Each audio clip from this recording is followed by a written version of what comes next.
प्रसारक संस्था अंबेजोगाई इयत्ता 10वीच्या विद्यार्थ्यांसाठी सध्या आपण ऑनलाईन व्हिडिओज बनवत आहोत.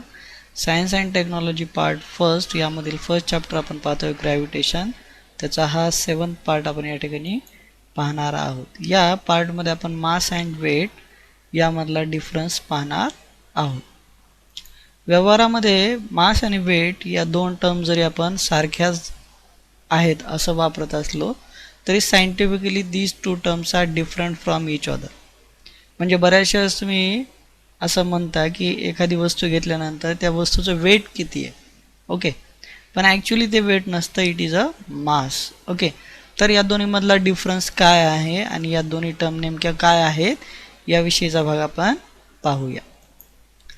आपण whenever we consider the mass, okay, मासचा जेव्हा आपण विचार करतो तेव्हा मास म्हणजे काय बरं, तर mass is the amount of matter present in an object. Okay, म्हणजे एखाद्या ऑब्जेक्टमध्ये जे काही मॅटर प्रेझेंट असतं त्या मॅटरलाच आपण त्या ऑब्जेक्टचं मास असं म्हणतो. ओके, समजा या ठिकाणी या पिक्चरमध्ये आपण पाहू शकतो, या पिक्चरमध्ये आपल्याला दोन वेगवेगळ्या पारड्यामध्ये फ्रूट्स दिसत आहेत आणि हे जे फ्रूट्स आहेत ते फ्रूट्स किंवा त्यांचं जे काही मास आहे ते वेगवेगळं आहे. ओके, म्हणजे या ठिकाणी या फ्रूट्समध्ये जेवढं काही अमाऊंट ऑफ मॅटर आहे त्याच अमाऊंट ऑफ मॅटरला आपण त्याचं मास असं कन्सिडर करतो. Okay, the SI unit of mass is kilogram. म्हणजे आपण ज्या काही वस्तू विकत घेतो त्या विकत घेतलेल्या वस्तूचं जे काही मास आहे ते मास आपण किलोग्रॅममध्ये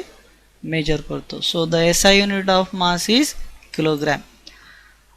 आपल्याला बऱ्याचशा वेळेस पाहिलं असेल आपण दुकानामध्ये या पद्धतीचे काही इक्विपमेंट किंवा काही मास ठेवलेले असतात विच आर इन किलोग्रॅम्स. म्हणजे जनरली मास हे किलोग्रॅममध्ये मेजर केलं जातं. Okay, mass is a scalar quantity. Mass ही काय एक स्केलार क्वांटिटी आहे. स्केलार क्वांटिटी म्हणजे काय, the quantity which required only magnitude to measure it.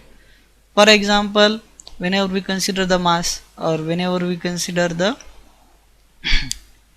distance or whenever we consider the speed, these are the scalar quantity and they required only magnitude to represent it. Okay, आता only magnitude म्हणजेच काय, या ठिकाणी आपण फक्त मास मोजत असताना तिची न्यूमरिकल व्हॅल्यू किती आहे तेवढीच पाहतो. म्हणजे for example 10 kilogram, 15 kilogram, 5 kilogram. Okay, 5 kilogram, 5 is the numerical value, and whenever we consider the mass we required only numerical value to measure it.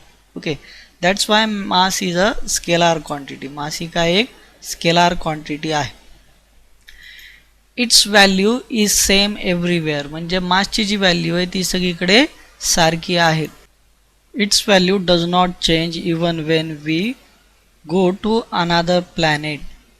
म्हणजे फॉर एक्झाम्पल समजा आपण एखाद्या दुसऱ्या प्लॅनेटवर जरी गेलो तरी मासची जी व्हॅल्यू आहे ती मासची व्हॅल्यू चेंज होत नाही. फॉर एक्झाम्पल मी अर्थवर जर गेलो तर माझं जे काही मास आहे ते 50 किलोग्रॅम एवढं आहे. जर माझं मास मी मार्सवर जाऊन जरी मेजर केलं तरी माझं मास 50 किलोग्रॅम एवढंच राहतं. म्हणजे its value does not change even when we go to another planet. म्हणजे आपण दुसऱ्या प्लॅनेटवर जरी गेलो तरी मासची व्हॅल्यू चेंज होत नाही. Its value is same everywhere. त्याची जी व्हॅल्यू आहे ती सगळीकडे सारखीच राहते. According to Newton's first law, it is the measure of the inertia of an object. म्हणजे एखाद्या ऑब्जेक्टचं जे मास आहे ते मास म्हणजे नेमकं काय, तर it is the measure of the inertia of an object. म्हणजे एखाद्या ऑब्जेक्टच्या इनर्शियाचं ते मेजर आहे. Higher the mass higher is the inertia. म्हणजे एखाद्या ऑब्जेक्टचा मास जर जास्त असेल तर त्या ऑब्जेक्टचा इनर्शिया सुद्धा जास्त असतो. यापुढे आपल्याला वेट ही कन्सेप्ट पाहिजे. Okay, the weight of an object is defined as the force with which the earth attracts the object. म्हणजे ज्या फोर्सने अर्थ एखादा ऑब्जेक्ट अट्रॅक्ट करते त्या फोर्सलाच आपण वेट असं कन्सिडर करतो. समजा फॉर एक्झाम्पल या पिक्चरमध्ये आपण पाहू शकतो, हा जो मुलगा आहे या मुलाला अर्थ ज्या फोर्सने अट्रॅक्ट करते तो फोर्स ऑफ अट्रॅक्शन म्हणजेच त्या ऑब्जेक्टचं असणारं वेट आहे. The force of an object of mass m on the surface of earth can be written by using equation. Okay, हे इक्वेशन काय आहे? That is weight is equal to, weight म्हणजेच काय? Weight is denoted by capital W and this weight is equal to force. आता weight is equal to force म्हटलंय बरं. The weight of an object is defined as the force with which the earth attracts the object. म्हणजे ज्या फोर्सने अर्थ एखादा object attract करते तो force म्हणजेच वेट आहे. त्यामुळे W is equal to F लिहिलेला आहे. ओके, आणि फोर्ससाठी आपल्याला इक्वेशन माहिती आहे, force is equal to M into G, where M is the mass of the object and G is the acceleration due to gravity. आणि या ॲक्सलरेशन ड्यू टू ग्रॅव्हिटी, ज्यालाच आपण स्मॉल g असं म्हणतो, या स्मॉल g साठी आपण expression यापूर्वी काढलेलं आहे. Small g is equal to capital G capital M upon R square, where capital G is the universal gravitational constant, capital M mass of the earth, and capital R square it is the radius of the earth. Weight being a force, weight हा एक force आहे, so its SI unit is Newton. त्याचं SI unit काय असणार आहे? Newton.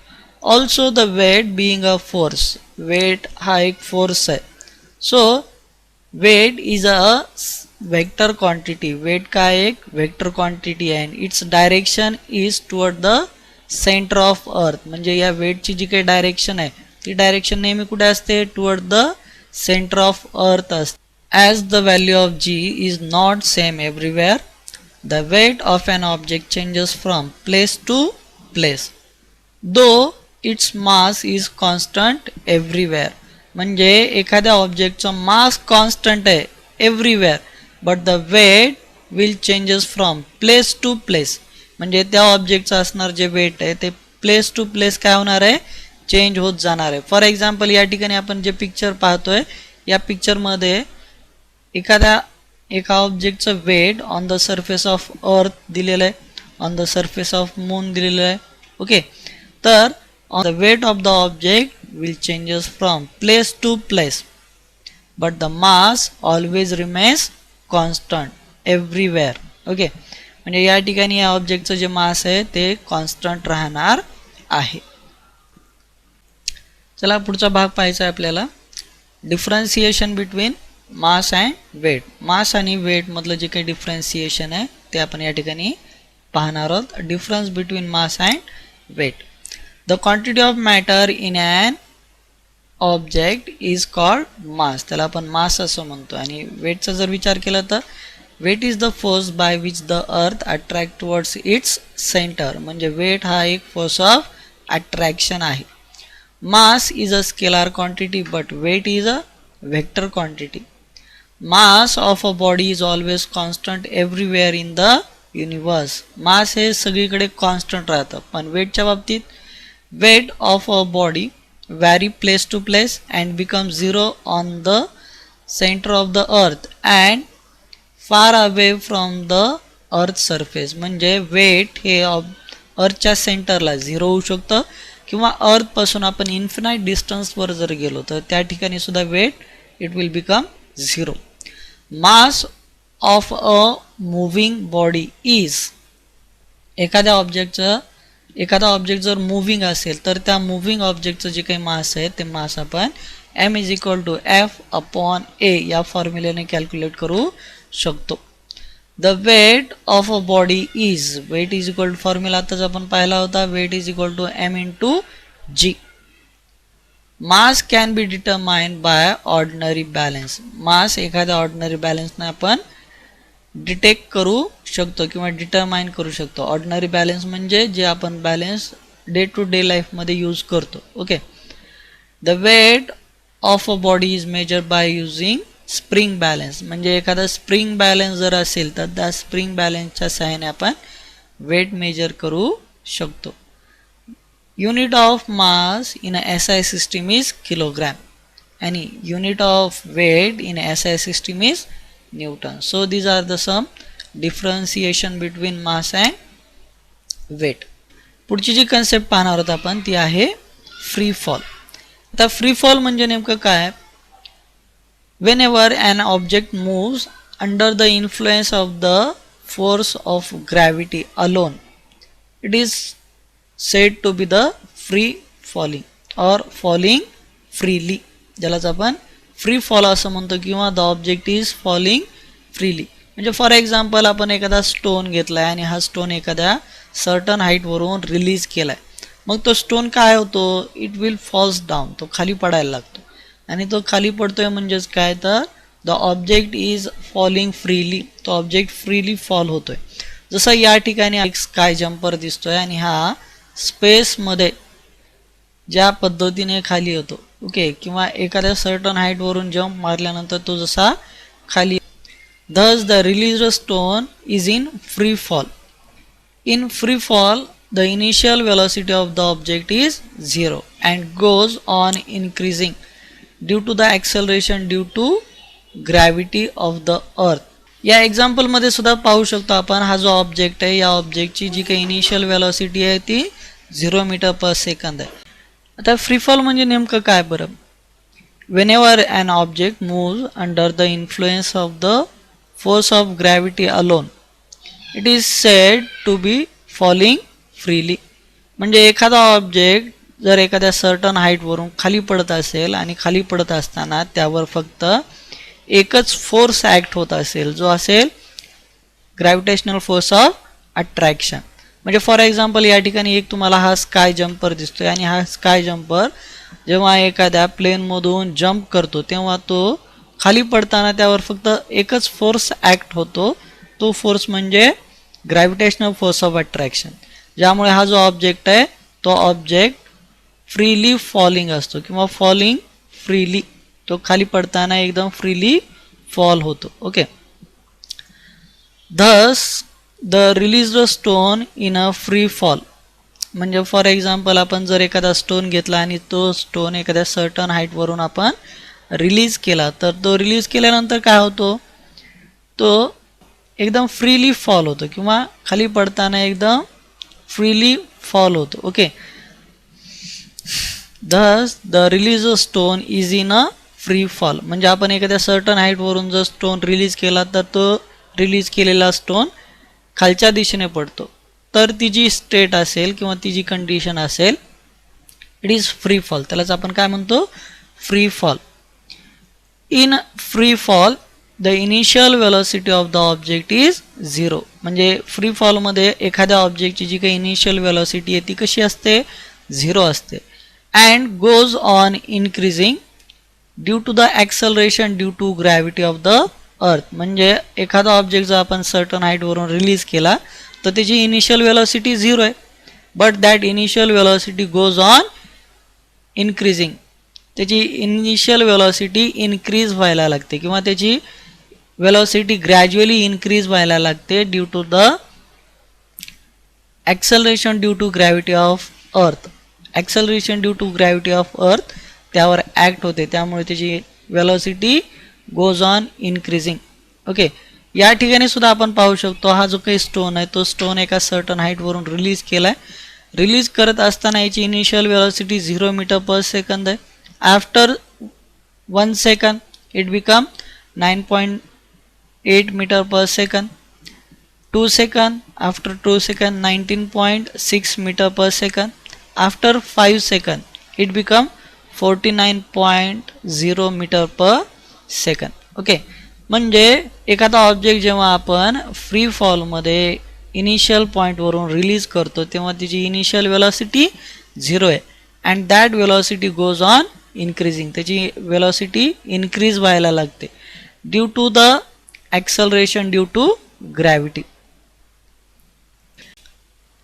During free fall the frictional force due to air opposes the motion of the object and a buoyant force also acts on the object. म्हणजे जेव्हा एखादा object free फॉलमध्ये असतो तेव्हा त्या ऑब्जेक्टवर इयरचा जो काही अपोज आहे तो अपोज वाढतो. म्हणजे एखादा ऑब्जेक्ट इयरसोबत फ्रिक्शन करतो आणि फ्रिक्शन झाल्यामुळे त्या ऑब्जेक्टची जी काही मोशन आहे त्या मोशनला अडथळा निर्माण होतो किंवा त्या ऑब्जेक्टची मोशन कमी होऊ शकते. फॉर एक्झाम्पल या ठिकाणी आपल्याला एक पिक्चर दाखवलेलं एक चित्र दाखवलेलं आहे आणि या पिक्चरमध्ये आपण पाहू शकतो की एखाद्या झाडावरून पान आणि फळ जर सोबत खाली पडलं तर अर्थ सरफेसला लवकर कोण रीच होईल बरं? बरोबर आहे, अर्थ सरफेसला फ्रूट्स लवकर रीच होतात. का बरं? कारण फ्रूट सोबत इयरचा जो काही होणारं फ्रिक्शन आहे ते कमी आहे, त्यामुळे त्या फ्रूटला इयर कमी अपोज करते. त्यामुळे फ्रूटची जी काही मोशन आहे ती खूप कमी प्रमाणात बदलते. पण जर आपण लिव्हचा जर विचार केला तर लिव्हसोबत इयरचं होणारं जे फ्रिक्शन आहे ते जास्त आहे, त्यामुळे लिव्हजला जास्त अपोज होतो, त्यामुळे त्याची जी काही मोशन आहे ती जास्त अपोज होते. त्यामुळे जरी दोन्ही एकाच वेळी फांदीवरून रिलीज झालेले असतील तरीही fruits reaches the earth surface fastly, ते लवकर अर्थ सरफेसला रीच होतात.